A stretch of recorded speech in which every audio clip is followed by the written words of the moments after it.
Welcome to the D1 Diary. I'm Madison Donley. And I'm Skylar Shellmeyer.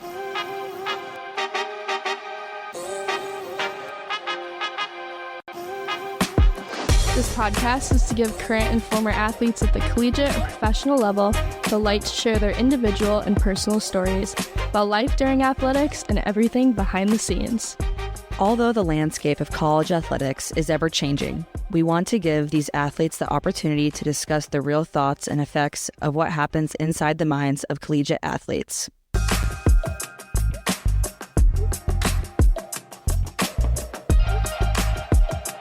Welcome back to the D1 Diary. Today we have a special guest, Macy McHale, a former field hockey player from Miami University of Ohio. We'll be learning about what it's like to be a student athlete and field hockey player, and a little bit about her transition from sports to the real world. We're so lucky to have you, Macy. Thanks for coming. Excited to be on. So you were saying that you and your mom were listening to some of the episodes. First of all, I want to hear some feedback that you have for us, if anything, but what did you and your mom think about it? We loved it. I know we were listening to the episode talking about eating disorders, but we were also talking through it and then listening to a few other episodes. I think female athletes just aren't talked about enough, and it's obviously growing more and more in popularity and just conversation. So hearing former female athletes talk about topics that are so prevalent for us is something that isn't talked about enough and deserves more attention too. 100%. And I know that's what kind of inspired Madison and I to start this. Is a lot of people don't talk about those topics at all, and it's not out there. And I know I say this all the time, but one day I was driving down the road and I was like, dude, I was really struggling with the transition out of sport. And I was like, there's nothing out there though. There's one person who talks about it. It's Victoria Garrick. She's the only one that kind of talks about the transition, but no one else does. And so it's let's put something out there. Let's, get this information out there. And she does a great job, but her whole thing was on eating disorders. Yeah. The whole podcast was pretty much about that and body image and being real. I think there's so many other things that student athletes struggle with that aren't talked about, which is why we started this journey. And we're excited to see if you've had any struggles yourself coming out of college.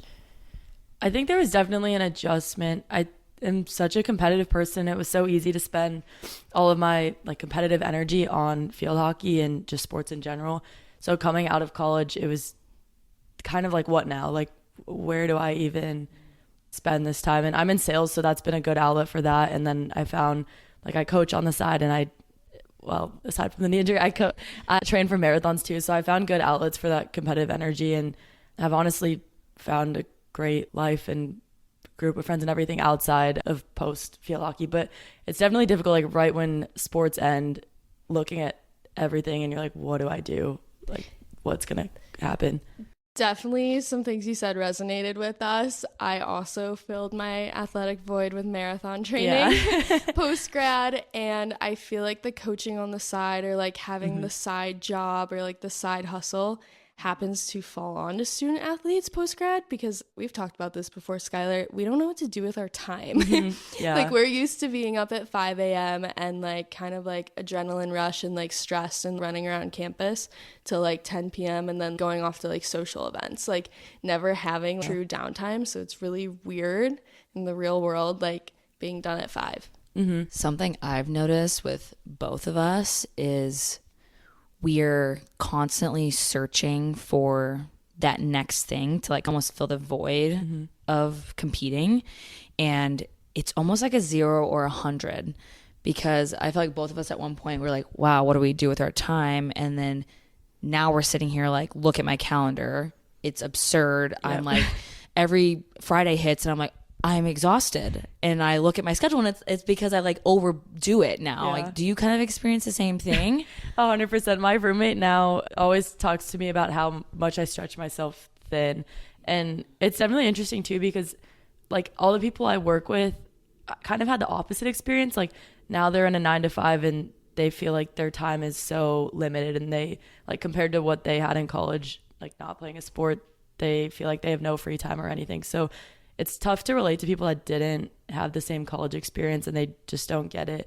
But I definitely stretch myself thin. I feel I'm always running around place to place, and I've learned to enjoy not having free time in a way, which sounds kind of crazy. So I kind of running around and keeping myself busy. I think that's just being a student athlete. Like, you're stretching your body thin. You're constantly like sore. There doesn't really go a day in college athletics where you're like not hurting in some way, unless it's like a vacation or like off season. But then also like you're stretched thin academically. And I know Skylar and we were on the quarter system, so we had exams every 10 weeks.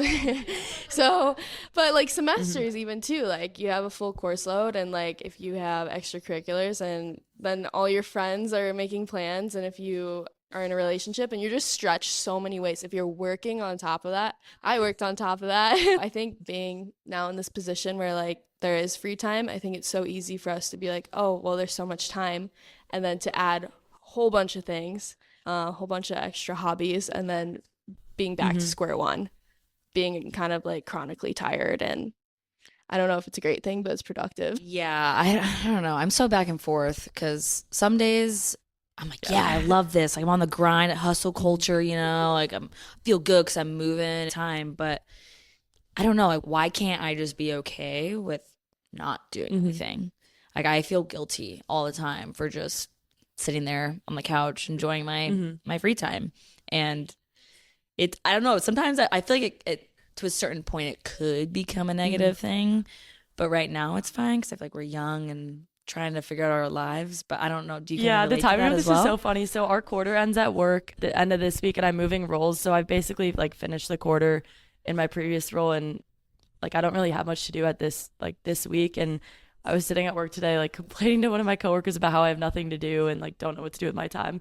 And they were telling me to just not do anything and relax and enjoy having nothing for the week. And it's not for me. No, I can't do that. I think it's also uncomfortable. I've had this like at work too, where like, why am I at work if I'm like not being productive? Yeah. Like, it is so hard for me to just like sit there. I'm like, why are you guys doing things? Like, or like, give me a task. Like, I don't want to just like sit here. And maybe this sounds bad, but I don't want to sit here and just like chat with you guys. I'd rather be at home or doing something else that's productive. And maybe that's just like a student athlete, like efficiency mindset.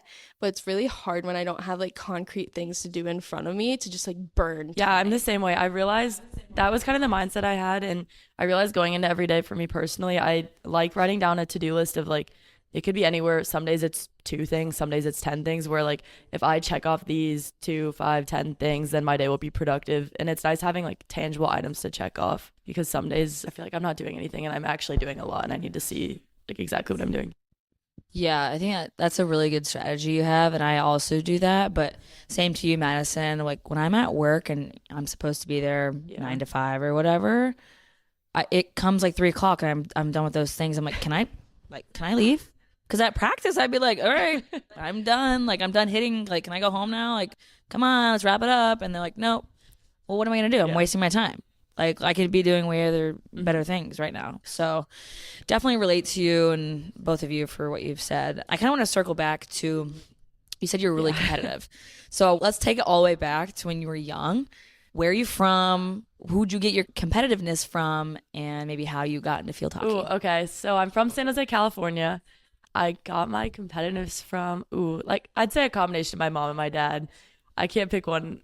Definitely 50-50. Yeah. But I think a big reason I'm so competitive is because I was thrown into every sport growing up. I think before the age of 10, I played softball, soccer, swim team, golf, tennis, basketball, volleyball. Like, Everything. Name a sport, I probably played it.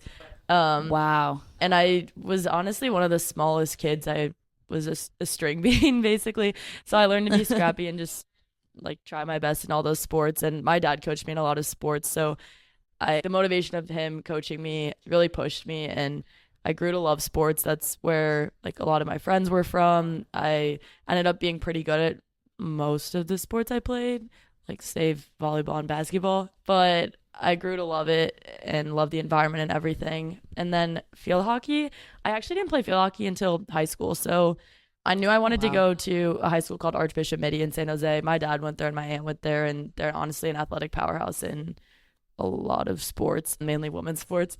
But yeah, exactly. Yeah. Let's go. But I had played soccer my whole life. I started playing when I was 3, and I played throughout high school, and I wanted to play a fall sport in high school because soccer is a winter sport in California. And I went to a few field hockey summer camps and loved it. Tried out, I think, first day of freshman year and fell in love with it. I was honestly good at it just because I could run. So like I was in soccer shape and just we would do conditioning and I would like lap people. Yeah, that's how I got into field hockey. And I think I started playing club and then started focusing on that more than soccer and just really started liking it. And I got recruited really late. I didn't even commit to Miami until like April of my senior year, which is super, super late. But I'm glad I stuck with it. Were you looking at any other sports to play in college, or were you set on I was looking at soccer a little bit, kind of like as an option in the back of my head. I feel like I was always good at soccer, not great. And then my senior year of high school, I randomly became really good, I think. So I started looking at a few like random D2s in California, but I was looking at a few D2s and visited Miami and just like knew right away I wanted to go there for field hockey. Yeah, Miami is really far from California. So how did that option like come about, or what drew your interest Well, it's kind of a long story. So I was initially looking at a school in California and they had some coaching turnover and it just didn't work out with the new coach, just with everything that happened. So that was beginning of my senior year of high school. And I basically had to restart my recruiting search. Yeah, my recruiting process beginning of senior year, not even beginning, like October of my senior year. Was that Oh my God, stressful? it was so stressful.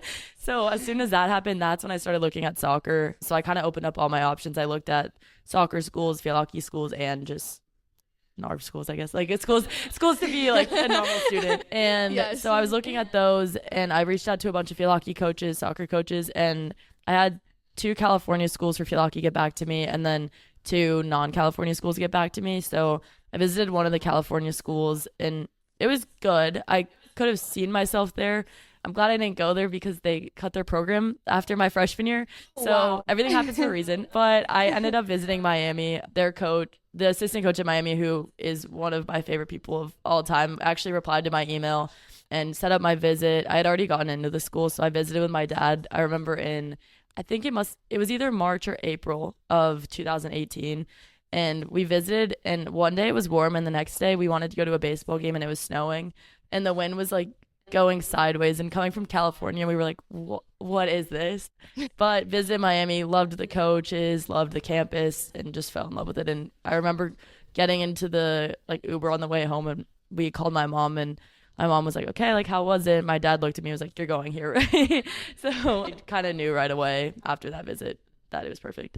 Well, that's awesome. And it kind of sounds like you had a pretty good experience if you loved your assistant coach. If you could just like talk more about, field hockey at the college level and kind of training and everything. I think I could talk about this for hours, but like Spark Notes, field hockey is a unique sport because it's dominated by other countries. Like US is okay at field hockey, but it's so much better in Europe and Argentina.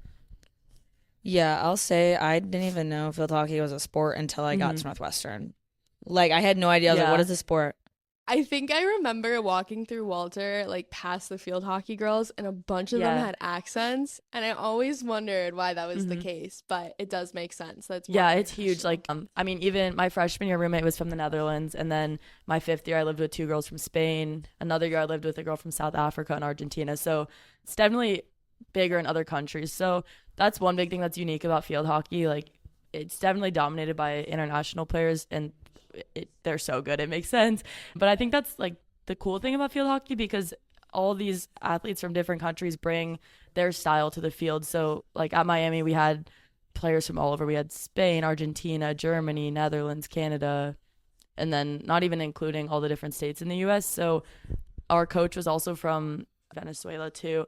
And he did a great job of letting us bring our specific talents and strengths to the table. So I think the way we played at Miami specifically was so cool because each of us still played the way that we were taught how to play. And it was definitely like we had a unique way of playing because of that. But along with that, it was definitely an adjustment for me because California is not that great at field hockey. So I came and honestly had no idea what I was doing. I was probably like, if we had 25 people on the team, I was probably number 24 or 25 on the bench my first year, second year arguably. But there was definitely an adjustment, and I had to work really hard the first 2 years to even make the travel roster. I probably traveled like half the time, and then from there, by my junior year, I was finally getting into the swing of things. Where do you think, Like, why do you say you were number 24 or 25, like, on your squad? Like, what were the key differences? Was it just, like, field hockey IQ? Was it just your style of play? Like, what was it? Honestly, just skills and abilities. A lot of these people had been playing since they were 3 or whatever, whether they're from Pennsylvania or from the Netherlands, and I had started 5 years ago at the time. So I definitely lacked some, like, basic skills at that point, and I feel like with that, I didn't have the confidence to even use the skills I had and know the strengths I had. So, like, by the time I was, like, a starter and playing every minute my 5th year, my basic skills had improved, but I think I knew what my strengths were more, and my confidence was so much higher. Because it's such an international sport, is that harder to get a scholarship and recruited in field hockey? And is that more of a competitive process? That's a good question. Well, actually, I was a walk-on. So I started out as a walk-on, and then by my 5th year, I earned a scholarship. My undergrad, I was on academic money. I am curious, like, if there was I know it's not public knowledge, but I'm curious, like, what percentage of field hockey scholarships come from where? I think it would be really interesting. I kind of want to look this Yeah, up. I don't know if it would be public. Someone might have a Yeah. rough number. But then going back to you setting yourself apart and finally making that travel roster and getting playing time, what kind of work went into that whole process? Like, what sacrifices did you have to make? Like, what were you really honing in on? A lot. Well, my freshman spring, I had to get shoulder surgery.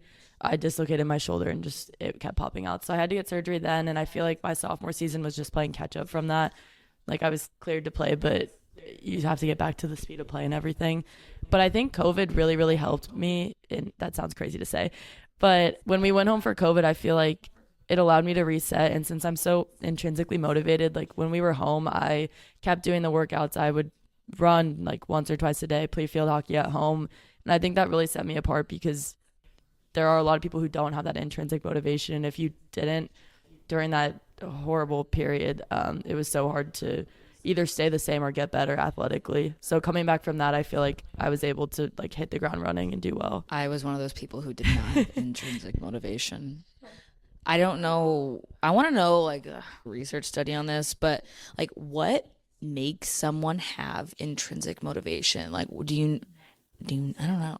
Because I feel like it totally was a 0 or 100 moment. Like, some people started their own businesses or, like, had this crazy career change or came back from injury, like 180 with their sport like you did, or other people just, like, Yeah, fell I saw apart. there's a track guy who was in my grade at Miami too, who now is on, he's a pro runner now. And he, from what I've heard, like, he was a good runner before, and then COVID happened and he came back and he was incredible. Like, he transferred to an SEC school after and just was incredible after COVID. And I heard it was because during COVID he was able to, like, really take things seriously and just skyrocket, which has been really cool to see from far.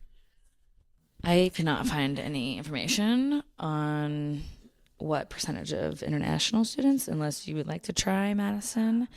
But yeah, speaking of, like, sorry, I'm going back to the intrinsic thing, but that's, like, awesome that you were able to self-motivate and you kind of realized that you had to get back to where you wanted to be able to get on the field. When I was in, oh my gosh, I hated COVID so much, because I was such a person who I needed my teammates to really propel me to get where I wanted, which, I don't know, it can be a good or bad thing, but I've always said that I've been, like, a really big, like, team player, like, whatever. I feel like people laugh at that, but I don't know. COVID was hard for me. Yeah. I don't know. I mean, I get that. I think, yes, I'm intrinsically motivated, but I think, I mean, every run I would do, I'd be texting my teammates. Like, I have one teammate specifically, 2 girls mainly, that, like, every workout we'd be like, okay, what are we doing today? Like, what run do we have? We even made, I remember one of my old teammates has a brother who's in, I believe, the Army, some military branch, and he has crazy workouts.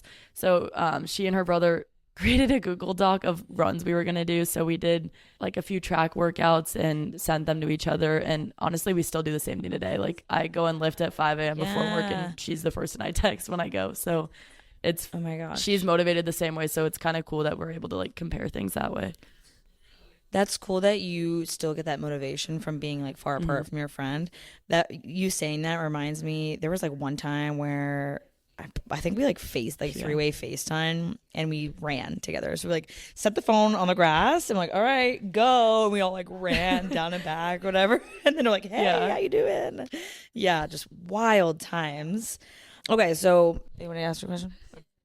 I was just gonna say, yeah, accountability actually helps so much. Like, I know you said you ran marathons. I do too. Like, the run clubs, or if you're training for a marathon, like they say, like training with someone like increases your chances of like actually making it to that race by tenfold. I believe it. I ran a marathon with my guy best friend from Miami. He was on the track team, and we both just kind of decided to do it. And checking in during the training runs, and then even during the marathon, he was faster than I was. So like halfway through, I remember he FaceTimed me and was like telling me where to go and things like that. And doing that alone, that whole process, and then the actual marathon itself, I can't even imagine getting through it.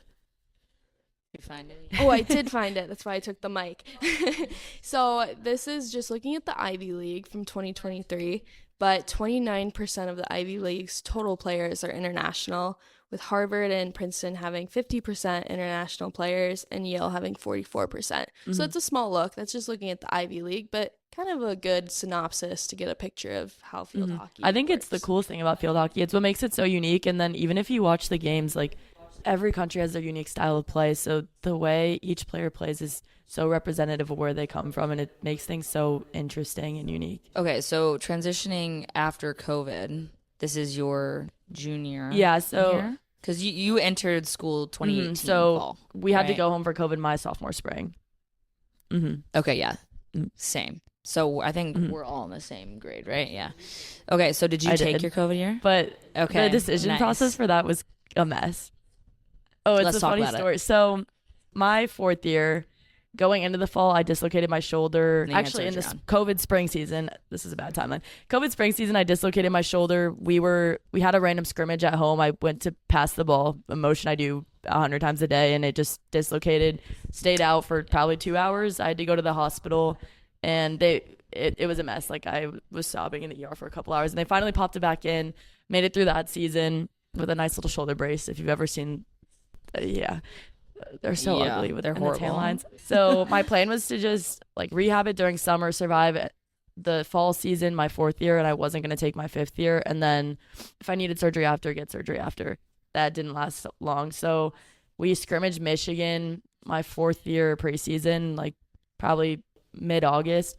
And I was like halfway through the game, and I went to try to save a goal basically. And I like tripped a girl and dislocated my shoulder, and it just popped out, and I like popped it back in, but I was out for probably a month because of that. So like mid-August to mid-September. And then I came back for about 3 games, and in the third game we were warming up, and a girl on my team followed through on a shot during warm-ups and broke my hand. And this was in warm-ups, and I knew it was broken right away. And I remember knowing, and I was like, well, I might as well play. So I played the game and was in so much pain. I remember telling a girl who was out with a torn ACL, like, hey, I broke my hand. Like, don't tell anyone. I'm going to tell them after the game. But like, I have to tell someone because I'm in so much pain. Played the game and then told my trainer after. She wasn't the happiest. I wouldn't recommend that at all. But Wait, I want to talk more about this. So that is crazy that you knew you broke your hand and you just played. Like, can you just talk more about it? Yeah, it wasn't good. I think my adrenaline was so high that I was able to last the game. And then at halftime, when I told her, the adrenaline had been wearing off a little bit, but I had been like fighting so hard to get playing time, and I finally had earned it like by that game. So I was like, I just can't not do anything.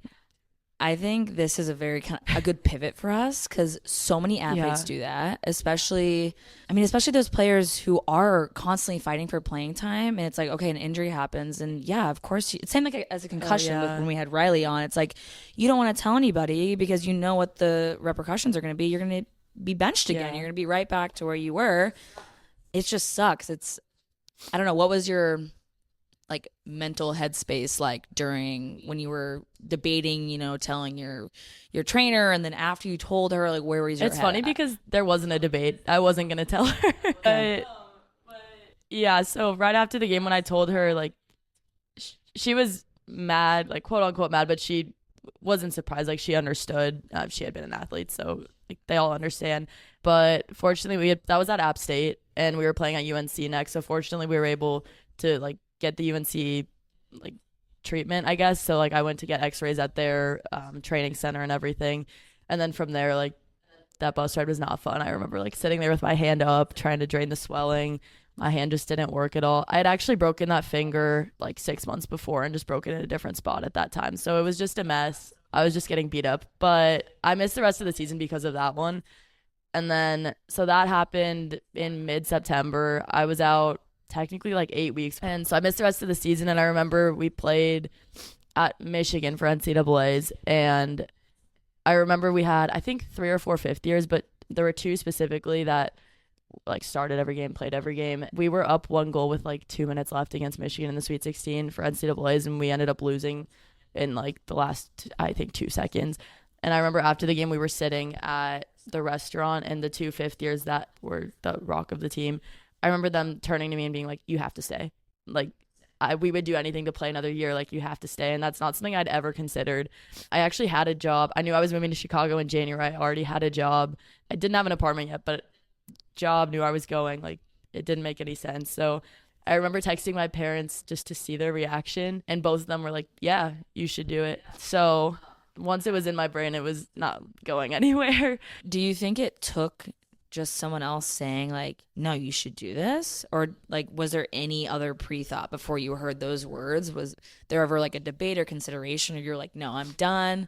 And then once you heard that, you were just like, okay. I think it was hard because the way my career went, like my first years, I didn't really play. My junior year, I was like the first off the bench. And then my senior year, I was finally going to be like a key player. At least I thought so. And then I got hurt. So I didn't have that. And I knew I had the potential to be a key player, and I wanted that. And along with that, like by that point, I think I had earned the respect of the people around me. So I had like was viewed as a leader, and I wanted that season where I could be a leader, which is why I wanted to stay for my 5th year. But in order to stay for my 5th year, I had to get shoulder surgery to fix everything. So that kicked off a whole process of things too. So like as soon as I presented that to my parents, I had to bring it up to my coach. So I remember texting my coach. So that dinner and that game was on a Friday. I remember texting my coach on a Saturday asking to meet with him like first thing Monday morning. And I assume he knew I was meeting with him because that's kind of a random meeting to have. Wanted to meet with him first thing Monday morning. Along with that, I had to call my job to like see if it would get moved. And then I had to schedule a shoulder surgery. So that was a whole series of events. And my coach was ecstatic. Part of the reason I wanted to meet with him was to see if he was happy, like ecstatic by it. I wanted to see if he truly wanted me to stay because, like I said, like I had never been that key player, and I thought people respected me, but I needed to see that he really wanted me to stay. And as soon as I said I wanted to consider it, he was happy. You could tell in his body language. I think that convinced me right away to stay. I feel like a bunch of teams and coaches handled the COVID situation in a very unique way. My experience with it was basically right when we found out that there was the chance that we could get an extra year because of COVID. My coach was like, hold your horses. No one make a decision right now. Like, you don't know where your head's at. But then there was other programs like, I need to know right now what your plan is. And one of my friends who played at South Dakota State, her coach was one of the people, like, she had to commit to that before she even started her senior year, which is crazy, right? Because, like, what if you get to the end and you're like, so what, your coach was like, let's just hold on. Like, everyone wait, or what do you think? So the Miami field hockey culture is incredible. It truly feels like a family. I think all the parents come, and I mean, I was from California, so it was far away, and the parents loved everyone and were trying to support everyone. And I think that it is a product of our coach. So our coach he would say this too, he wanted everyone to stay. The grade above me was the first COVID year grade, and he wanted all of them to stay. I think about half of the people stayed, so I think 4 people out of probably 8 stayed, which is pretty good. And he has wanted every grade to stay since, and he leaves that door open until he can't. Obviously, he'll have more money to offer early on, but he wants everyone to stay. I was just at the Miami banquet, and this grade of 4th years, I think a few of them are staying, but there's a few who aren't staying. And at the banquet, he was like, hey, it's not over until it's over. Like, you could still stay. So I think that really encouraged me too. I was the only one in my grade to stay for the 5th year, but there were a few in the grade below me, and then obviously a few in the grade above, which I think really encouraged me too, because if I had to make that decision as early as you said, it would have been a no easily.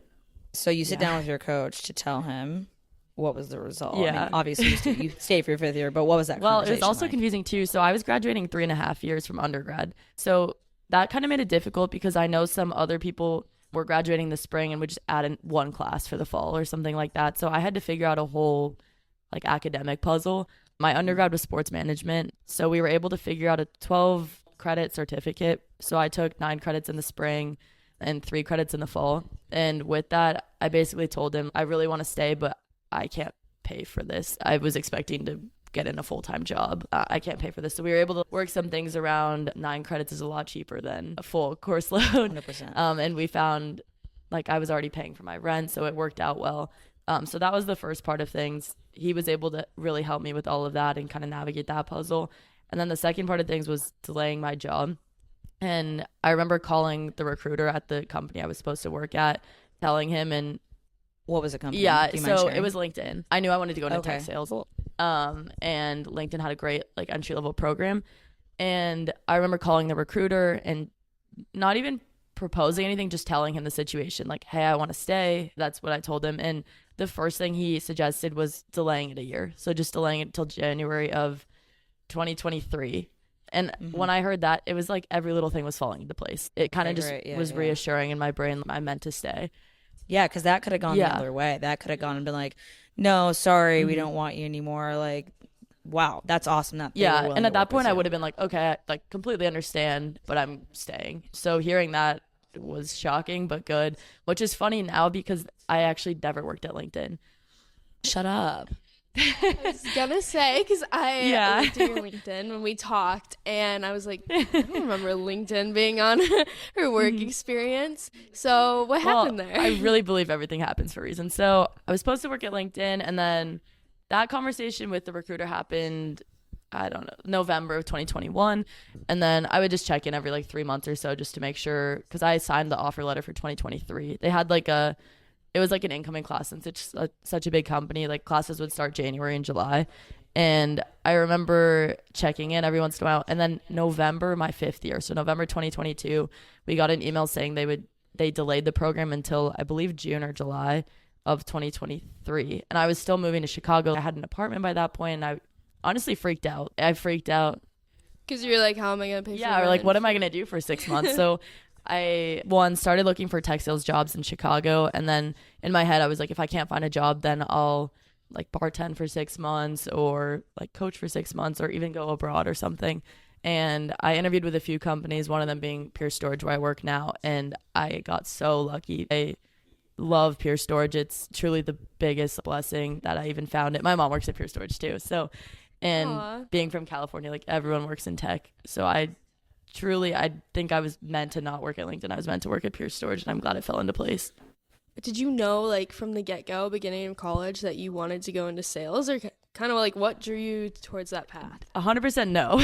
I thought I always wanted to work in sports. I just love being in sports, love the, like, environment, the competitiveness, everything.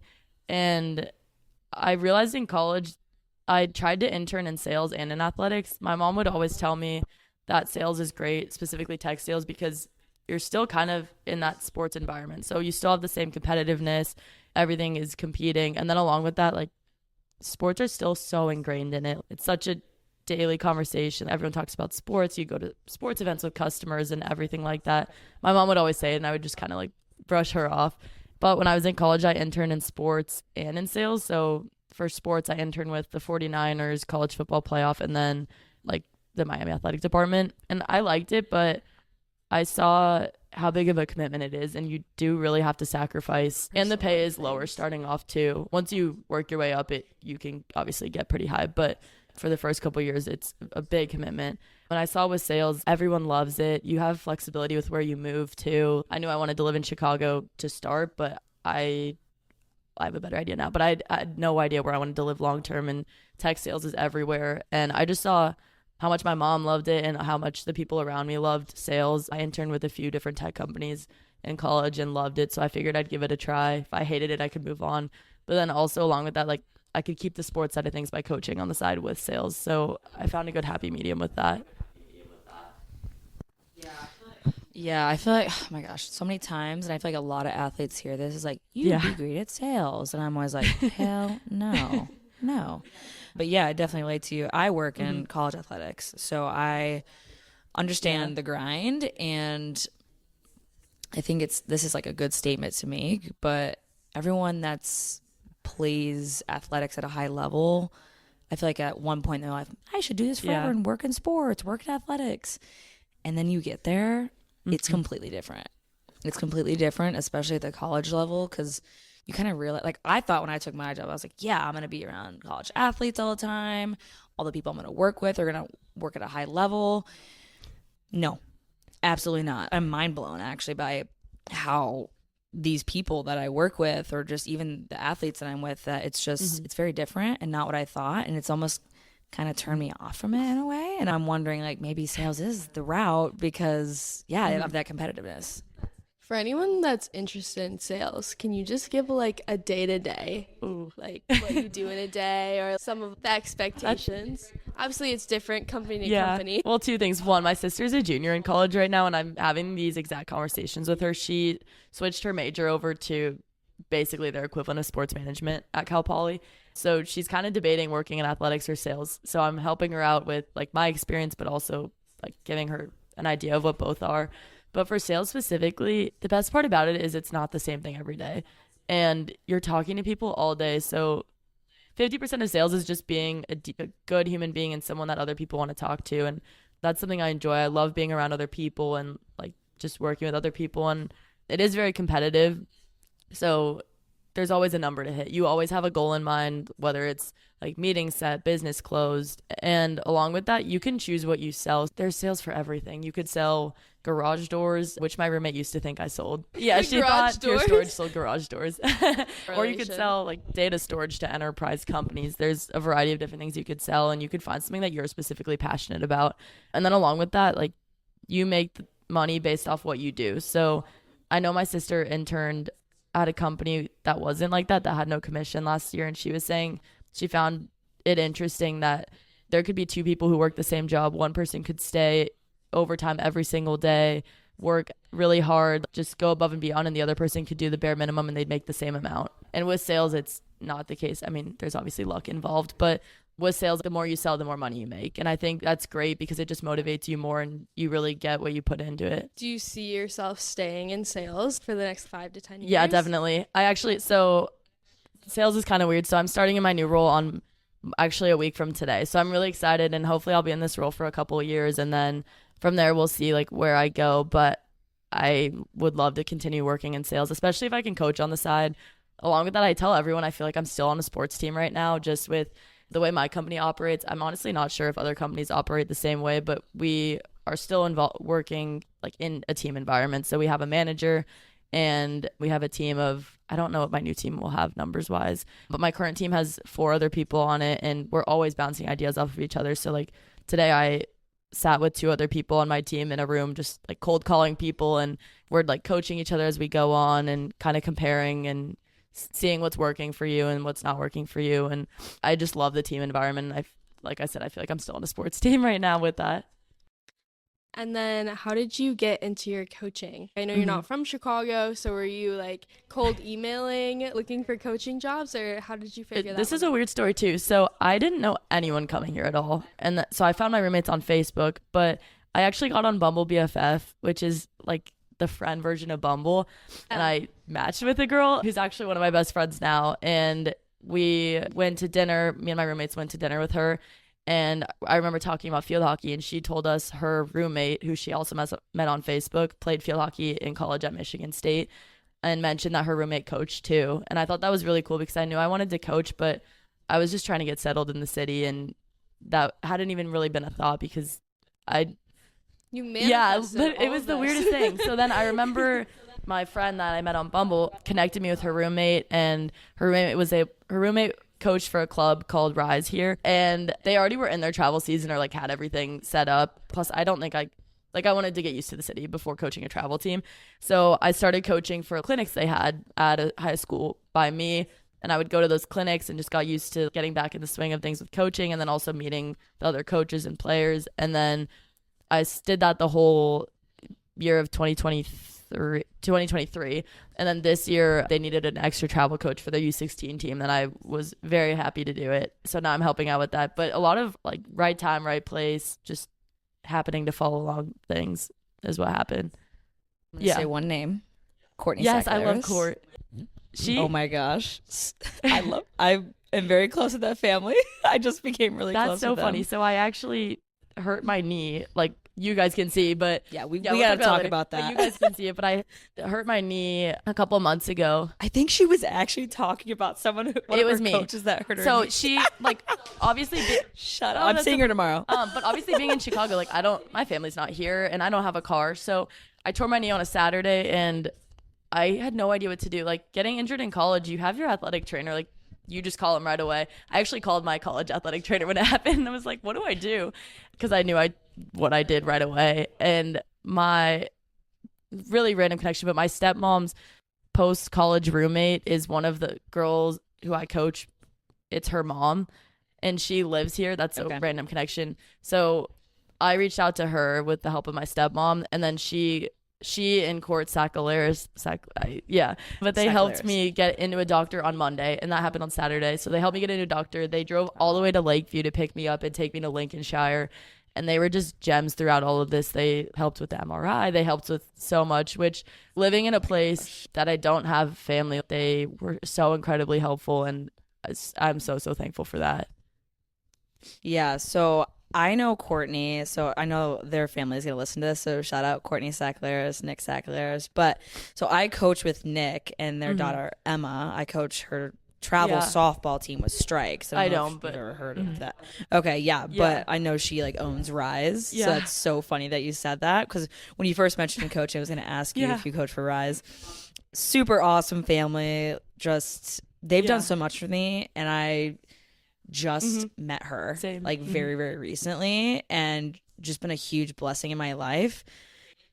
I'm debating if I'm gonna say this on air, but she got me a new job basically at Oak Park River Forest High School. I was just coaching there yesterday. Shut up. Yeah, so she got me a job. I'm gonna be working there soon. Thanks. But yeah, great family, love Court. I want to circle back to your knee. How did you hurt your knee? To preface, I've talked about so many injuries on this. I have never had a lower body injury. Like broken toes, but I was playing pickup basketball. I've played pickup basketball twice in my life. The first time I dislocated my shoulder and needed shoulder surgery. The second time I was really hesitant to play. I had a coworker who had always tried to get us to go play. Like he'd always ask us to come play. And one day this past February, I was like, fine, I'll come play. Like, why not? And also to preface, not right now, but I'm in decent shape. I was training for a half marathon. I'll go play pickup soccer, field hockey. So it wasn't a matter of being out of shape, which the ER doctors told me it was. Wow. They said you were out of shape? Yeah, when I went to them, they told me this is what happens when you get out of shape. As my roommate's sitting there next to me, like crying, laughing at them. And they also told me I tore my meniscus, which was kind of right. So, I'll come back to that actually. So I went and played pickup basketball. I honestly had run, I think, 10 miles before, a couple hours before, because I was training for the half and it was on a long run day. But I remember stretching and warming up, and we probably made it up and down the court maximum 3 times. And it was all guys except for me and my roommate. And I went to cut to go to the corner, and I stepped on someone's shoe and my knee just caved in. And I heard like 3 cracks. And honestly, I knew right away it was my ACL. I have seen so many, and people always say they know, and I knew right away. So I remember I was on the ground for probably like 5 minutes, kind of crying, but kind of just in shock. And then I remember trying to stand up, and at first my friends were like, no, but I wanted to try to stand up, because if I couldn't then like I obviously wasn't going to try again. And it was the weirdest thing. I tried standing up and my knee just buckled. So my roommate and I Ubered to the ER, and when I was in the ER, they one told me this is what happens when you're out of shape, and 2 told me it was meniscus, but they couldn't confirm. They gave me like a full straight leg brace and crutches. And then Court and another mom were able to help me get into the doctor on Monday. And the doctor felt my knee and immediately was like, yeah, that's ACL. So then I got an MRI a week later, and it was ACL, MCL, and meniscus. So I had to figure out a lot of things, but I ended up going home for surgery. So that was beginning of February. I ended up going home to California for surgery My surgery date was March 21st. We have a doctor who did a couple of my mom's knees and then did my first shoulder surgery. So I just went to him and, well, knock on wood, but I think he did a great job. It was nice being home for surgery because I don't have a car here and I don't have the support system to nurse me through a surgery. Like the first week is horrible. So it was super helpful having my mom. She's had so many knee surgeries and just having everyone at home. But getting a serious injury once you're in the adult world is something you never expect to happen and is so strange. It's the weirdest experience. How have you managed that with work and coaching, etc.? Coaching, I go to as much as I can. The girls are so sweet. Like, I just went back yesterday for the first time since surgery, and every girl that walked up was like, Coach Macy, so excited to see you, which was super sweet and kind of reassuring as well. With work, the good thing is we're a hybrid company, or my role's hybrid at least, so I can do almost everything from home. So I had surgery on a Thursday, and I took Thursday and Friday off, and I think I technically took off Monday, Tuesday, Wednesday the next week, but I was just working from bed. And so everyone was so accommodating and super helpful. My manager is the best, and he was really helpful throughout all of this. He had the same injury back in high school, so he understood how painful it is. But also going back to the competitiveness, I didn't really want to miss work, and I was sitting there anyways, so I figured I might as well keep working. I was able to do everything from bed aside from those first 2 days, which was kind of nice and kind of fun. I thought it was funny when you said, I didn't know what to do when I got hurt. And I think that is so common. And I also talk about this a lot, but there's absolutely no resources for you once you're done. They say, I don't know if Miami was like this, but when you injure yourself in college, you have like up to 2 years or so to get surgery or do whatever you had to do for the injuries that you occurred while playing, right? But like, if you get an injury outside of that, you're like, good luck, which is fair, right? Because you're not under their liability anymore. But there's no resources for how do you manage this when you get hurt? Who do you call? You don't have any family out here. Even like outside of injury, everything is taken care of when you're a student athlete. Literally everything. Your classes, your advisors right there next to you as you're picking them, your meals, everything you could possibly think of, every single appointment. So it is crazy when you're done that there's no help whatsoever.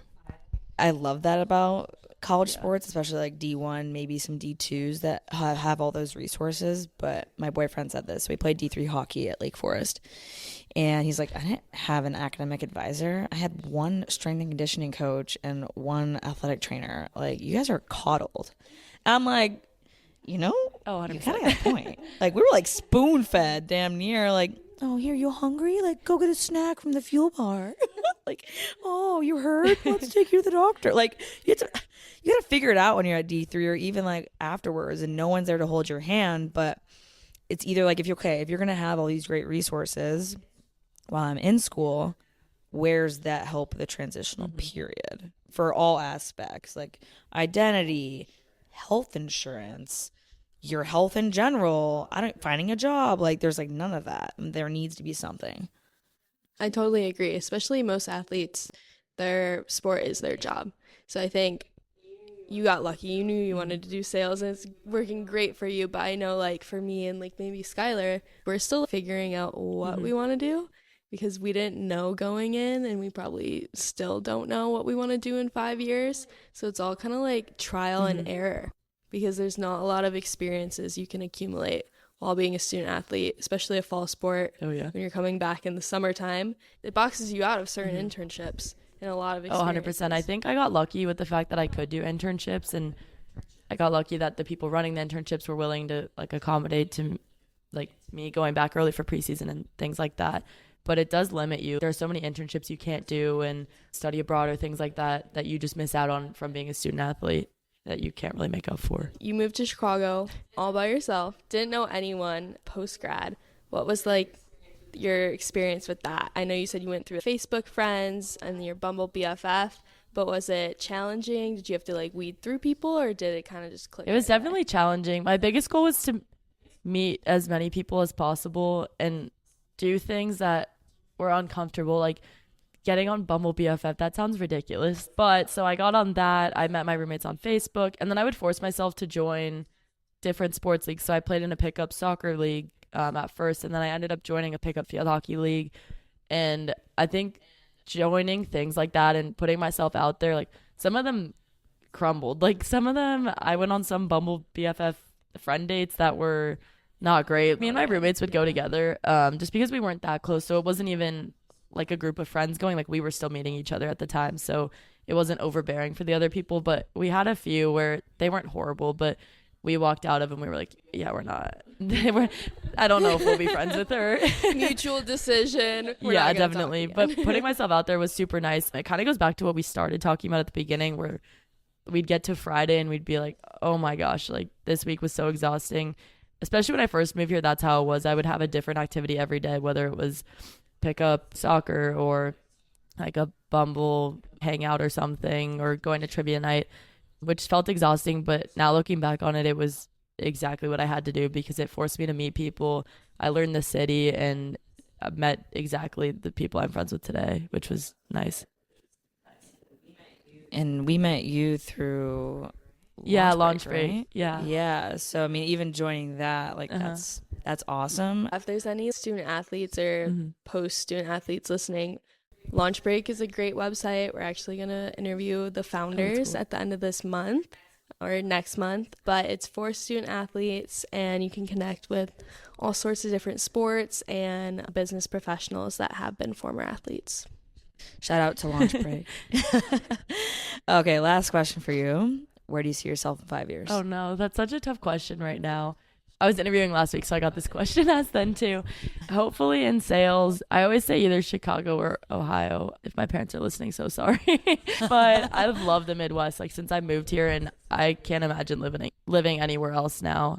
Every time I go back to California, I love it because my family's there, but the Midwest is like, they're my favorite people. I love everything about it. So ideally Chicago or possibly a few other places here.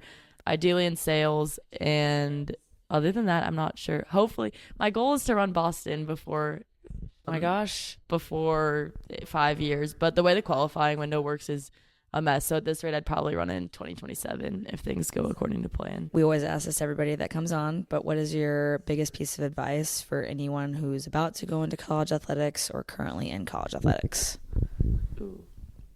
Well, the world isn't just college athletics. So like everything you do in sports will set you up for later. I loved college athletics. Like I was all in on field hockey. I cared about academics and my friends and everything, but everything sets you up for later. So there's so many things now that I'm able to have success in work and in friendships and things now because of honestly my relationships in college athletics and the work I put in when I was an athlete. So enjoy your time because it obviously does go fast, but cherish your relationships. My college teammates are my best friends still. Like we're always trying to plan a new trip to go on together. We're looking forward to each other's weddings and everything like that. So enjoy your time with each other and just enjoy it, honestly. I would also say like being a student athlete and matching at a school and joining a team where you don't know anyone forces you to get to know people you don't know. So then you can move to a whole new city post-grad where again you don't know anyone and you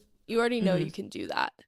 It might be a little more challenging because they're not given to you. You actually have to join that club, but I think that probably 100%. And I think the way like social media and your phones work now too, it encouraged me to move a lot more. Like I was able to go to Ohio and even to Chicago, and I'm able to talk to my parents still. Like I still talk to them both every day, and it's so easy now. Whereas I know when they were growing up, if you moved across the country, it's like, good luck. Like, hope you're doing well. So I think social media makes it a lot easier and you're able to meet people with common interests and things like that. So it just encouraged me to move to these new places where I didn't know anyone as well. Very great advice. Thank you. It's a pleasure to have you on. Yeah, we loved having you. Thank you. Email us, DM us, reach out to us, and we look forward to next week. But thank you so much for listening. We really appreciate all of you. Follow us on Instagram, TikTok, YouTube, all of the socials, and just follow along with our story. Okay. Bye.